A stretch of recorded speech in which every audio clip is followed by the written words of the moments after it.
मित्रों नमस्कार।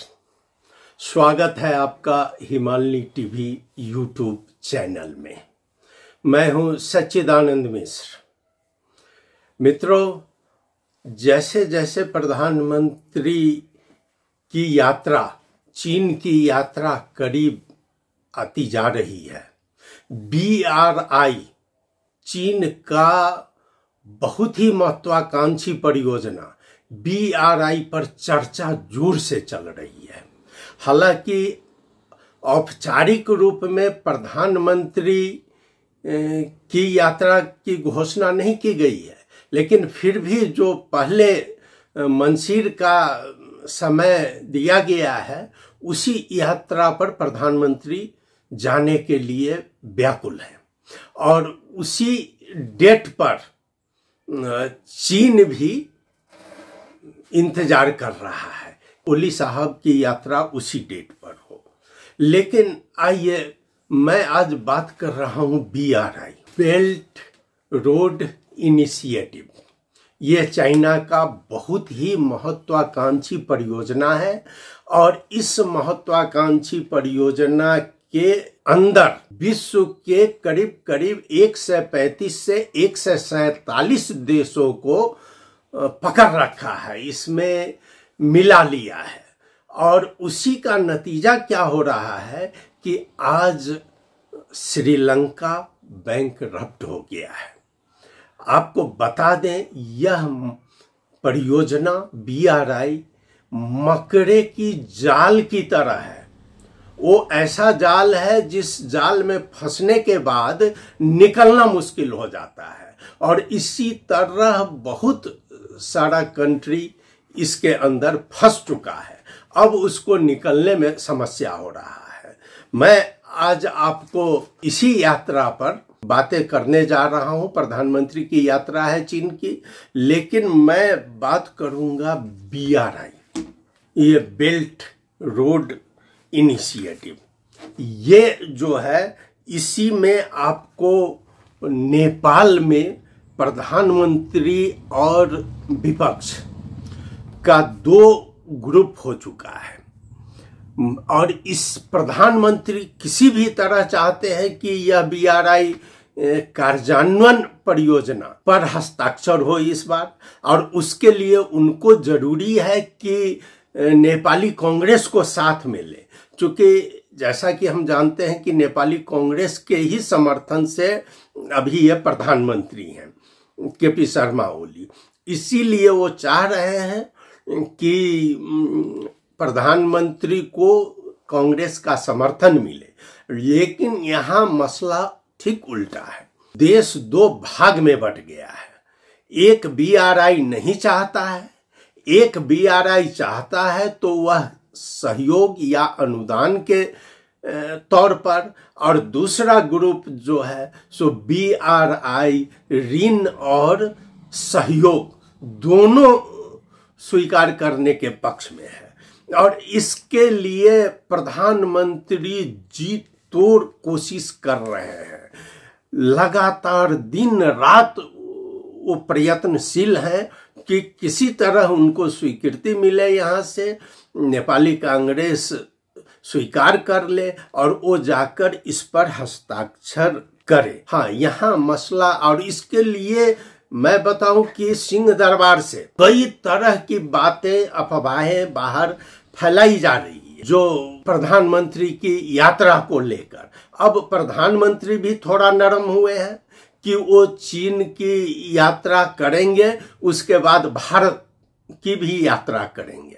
और अभी तक ये बात नहीं बाहर आ रही है, लेकिन कुछ स्रोत के अनुसार से फैलाया जा रहा है कि भारत से भी उन्हें निमंत्रण मिल चुका है, लेकिन अब उसको KP शर्मा ओली नजरअंदाज कर रहे हैं और वो चाह रहे हैं जो किसी भी तरह चीन की यात्रा करें। अगर BRI पर सही नहीं भी हो तब भी उनकी प्राथमिकता चीन ही है। हालांकि इससे क्या फर्क पड़ेगा, आप चीन चले जाइएगा तो यही दिखाने के लिए कि हम भारत पहले जाने का, जो भारत फर्स्ट की नीति थी, वो हम हटा रहे हैं। लेकिन इससे घाटा नुकसान किसको होगा। अब इस सारी बातों को छोड़कर मैं आपके समक्ष BRI पर कुछ बातें करने जा रहा हूं कि आखिर ये BRI क्यों जटिल है और ये है क्या चीज। तो इसके लिए मैं आपको बता दूं कि 2013 में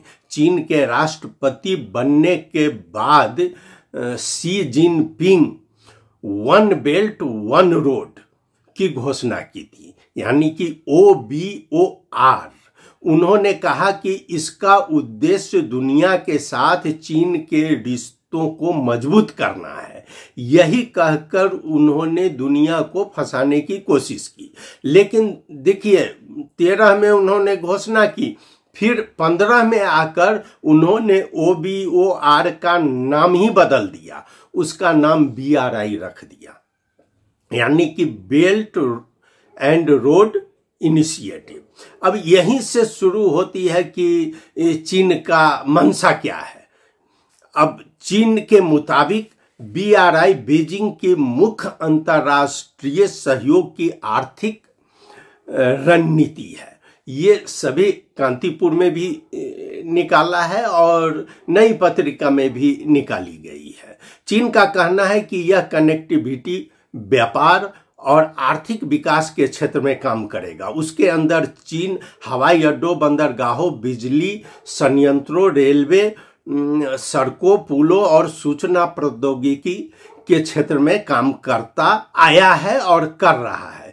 चीनी सरकारी मीडिया के अनुसार BRI परियोजना को 138 देशों में बढ़ाया गया है और कुछ मान्यताएं मिल गई हैं, मुख्य रूप से दक्षिण पूर्व और मध्य एशिया, अफ्रीका और मध्य पूर्व, नेपाल समेत 147 देश BRI के सदस्य हैं। हालांकि इसे सिल्क रोड को पुनर्जीवित करके मध्य एशिया को यूरोप से जोड़ने और अफ्रीका, लैटिन अमेरिका और अन्य क्षेत्रों को समुद्र से जोड़ने के लिए सड़क बुनियादी ढांचे को विकसित करने की रणनीति कहा जाता रहा है। लेकिन नेपाल के संदर्भ में आइए हम बात करते हैं कि BRI की परिभाषा ही कुछ अलग लगती है। नेपाल में चीनी राजदूत चेन सोंग का दावा है कि BRI कोई भू राजनीतिक उपकरण नहीं है। Friends of silk road Nepal द्वारा 2 मार्च को आयोजित BRI कार्यक्रम में उन्होंने कहा, BRI पूरी तरह से खुला, समावेशी और पारदर्शी है। BRI सहयोग के लिए यह कोई भू राजनीतिक उपकरण नहीं है। उन्होंने कहा कि BRI से नेपाल में चीनी निवेश के लिए अनुकूल माहौल बनने की उम्मीद है। अब 12 मई BRI की अवधारणा के अनुसार 12 मई 2017 को नेपाल और चीन के बीच द्विपक्षीय सहयोग पर एक समझौता ज्ञापन पर हस्ताक्षर किए गए थे। नेपाल में अभी तक BRI के तहत कोई प्रोजेक्ट शुरू नहीं हुआ है। 2019 में जब ओली ने खुद प्रधानमंत्री के तौर पर चीन का दौरा किया, उन्होंने BRI के तहत चीन में 35 परियोजना पेश किया था बीजिंग को, लेकिन बीजिंग ने इसे घटाकर केवल 9 परियोजनाओं में सीमित कर दिया। नेपाल की 9 परियोजनाओं में, अब इसका नाम मैं बता देता हूं, केरुंग काठमांडू रेलवे की संभाव्यता अध्ययन, रसुआगढ़ी काठमांडू सड़क उन्नयन, कीमाथंका लाइन सड़क का निर्माण, दीपायल से चीनी सीमा तक सड़क, तोखा बिदुर सड़क, गलची Rasuwagadhi Kerung 400 kV transmission line, Tamor जल विद्युत परियोजना 756 मेगावाट, फुकोट करनाली हाइड्रो परियोजना जो 480 मेगावाट है, तथा मदन भंडारी विश्वविद्यालय, ये सब था। लेकिन इसमें से कुछ फुकोट अब इंडियन कंपनी को मिल गया है, वो बना रहा है।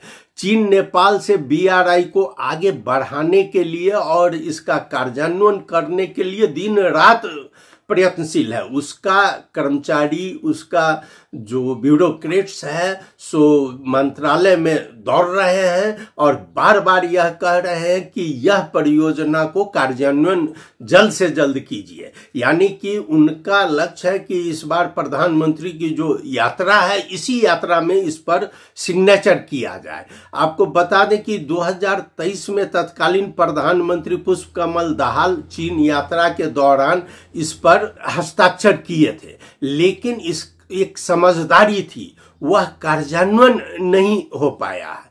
आपको बता दें कि 11 जून को काठमांडू में आयोजित 16वें विदेश सचिव स्तर के राजनयिक परामर्श तंत्र की बैठक में BRI कार्यक्रम कार्यान्वयन योजना की समस्या को दूर करने के लिए होमवर्क किया गया।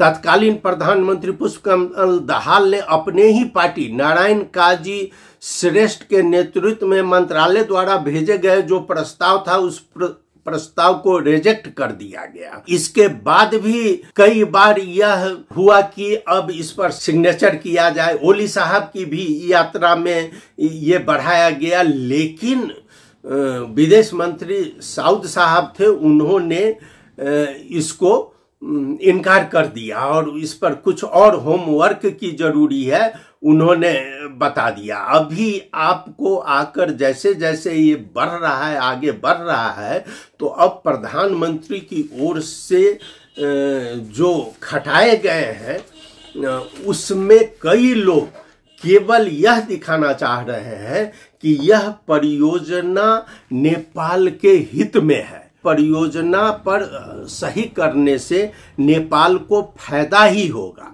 आपको बता दें कि 2017 में नेपाल ने BRI अवधारणा पर हस्ताक्षर किए, जिसे 2013 में चीनी राष्ट्रपति शी जिनपिंग ने आगे बढ़ाया था। ये पोखरा विमान स्थल को यहाँ निर्माण किया गया और निर्माण करने के बाद में नेपाल समझ रहा था कि यह अनुदान में है, लेकिन जब इसका उद्घाटन हुआ तो उद्घाटन में चाइनीज एम्बेसडर ने स्पष्ट कह दिया कि यह पोखरा विमान स्थल यह अनुदान नहीं है और ये BRI के अंतर्गत ऋण है। अब बताइए, यह इस तरह का धोखा और जालसाजी का काम जो चीन द्वारा हो रहा है और उसके बाद में हमारे प्रधानमंत्री को फंसाया जा रहा है कि किसी तरह इस बार इस पर हस्ताक्षर हो। अब इसके लिए आपको बता दें कि कल BRI पर एक सहमति के लिए मीटिंग बुलाई गई थी, मंत्रिपरिषद का भी था, कांग्रेस से भी था, लेकिन यह सहमति नहीं जुट पाई।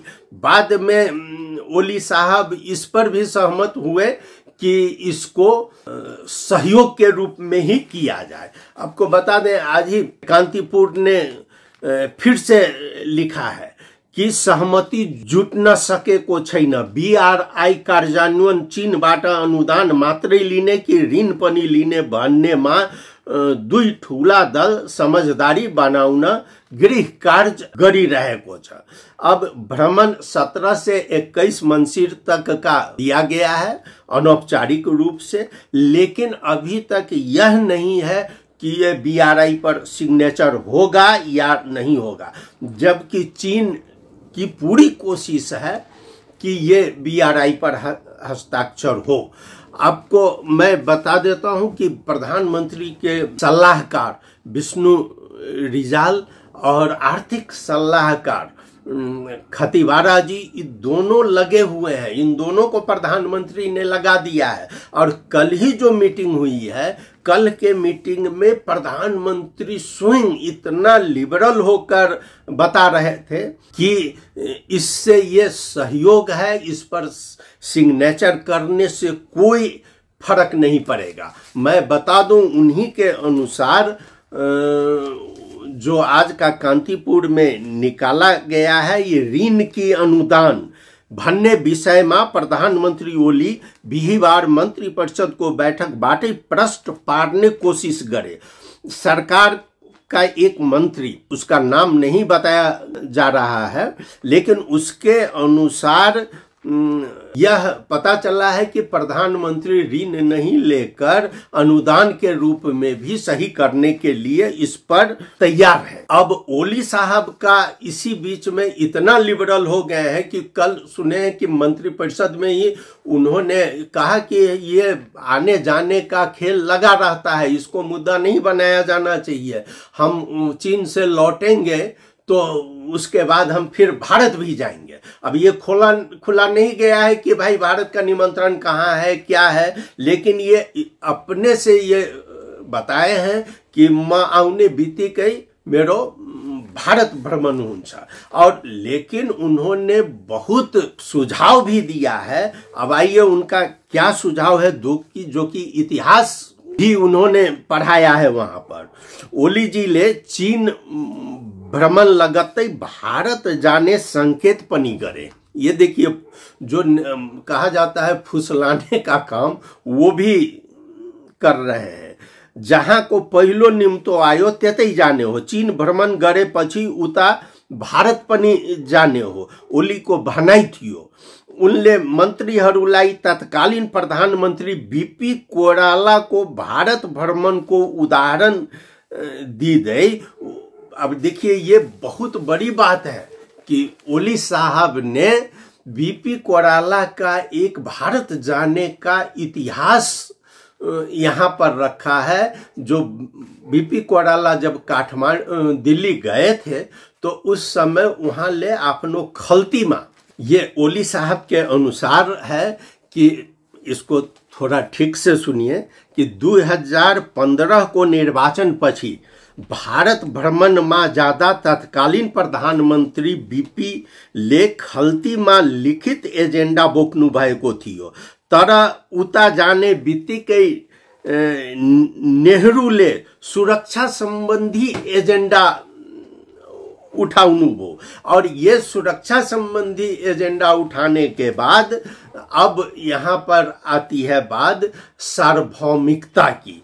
तो ओली साहब उदाहरण दे रहे हैं, दृष्टांत दे रहे हैं कि बीपी ले नेपाल को सार्वभौम देश हो, कसैको सुरक्षा छातामा बस्दैन भनेर प्रश्न पार्नुभयो। त्यसैले सबै विषय लिखित हुँदैनन्, तत्कालीन अवस्था हेरेर निर्णय गर्नुपर्छ, ओलीको भनाई उद्धृत गर्दै एक मन्त्रीले बताए। अब ये बताइए जो नेपाली कांग्रेस को ये समझा रहे हैं और बीपी कोइराला का इतिहास बता रहे हैं। इसमें ये कल का ओली साहब का भाषण है।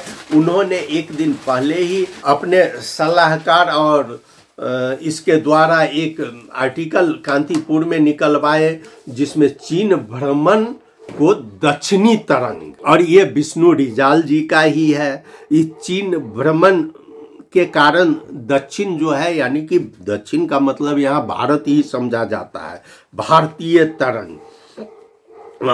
अब इसका जिसमें रिजाल साहब कहते हैं अमेरिका भ्रमण हुआ था के ही पार्टी का गठबंधन बने को मन न पराउने, आफूले यस गठबन्धनलाई ढाल्न नसक्ने ठानेर निराश भएका प्रधानमन्त्री ओलीको चीन भ्रमण पछि सरकार नै फेरबदल हुन्छ भन्ने आशमा मुख मिठ्याई रहेका छन्।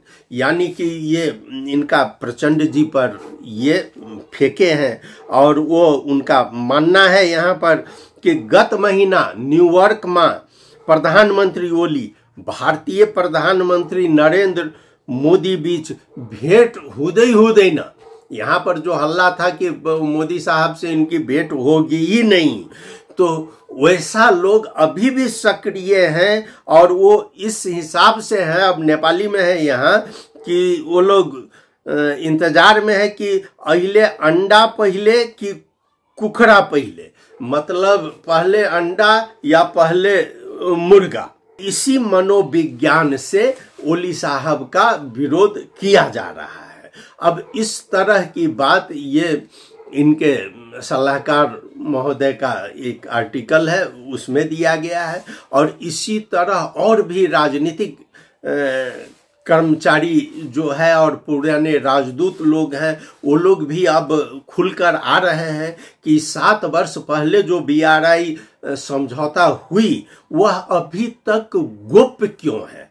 ये जयराज आचार्य जी जो पूर्व एम्बेसडर भी हैं उन्हीं का मानना है जब हो गया तो इसको जनता के बीच में आने देना है। अगर नहीं लाया जाता है तो इसका मतलब जरूर इसमें कुछ न कुछ है। इस तरह यह BRI जो है सो एक प्रकार से देखा जाए तो चीन द्वारा फेंका गया पासा है जो कि मकर जाल की तरह है और चीन उसको एक उपकरण अब जैसे जो हथियार के रूप में BRI को प्रयोग करना चाह रहा है और जिसका कि अब क्लू जो 135 कंट्री है वहां से पता चल रहा है। वहां से पता जो चल रहा है अब आप श्रीलंका को देख सकते हैं। श्रीलंका में कम्युनिस्ट की सरकार आ गई है। अब वहाँ की अर्थव्यवस्था एक प्रकार से ध्वस्त हो गई है। पाकिस्तान का भी वही हाल है और बांग्लादेश में उथल पुथल हो ही गया है। ये BRI नेपाल को करके नेपाल को सही करवा के और नेपाल के अंदर 1 खरब जो है वो लेकर जब घुसेंगे तो इनका निशाना केवल और केवल भारत ही रहेगा। मित्रों, मैंने BRI का कुछ पोर्शन आपके समक्ष रखा।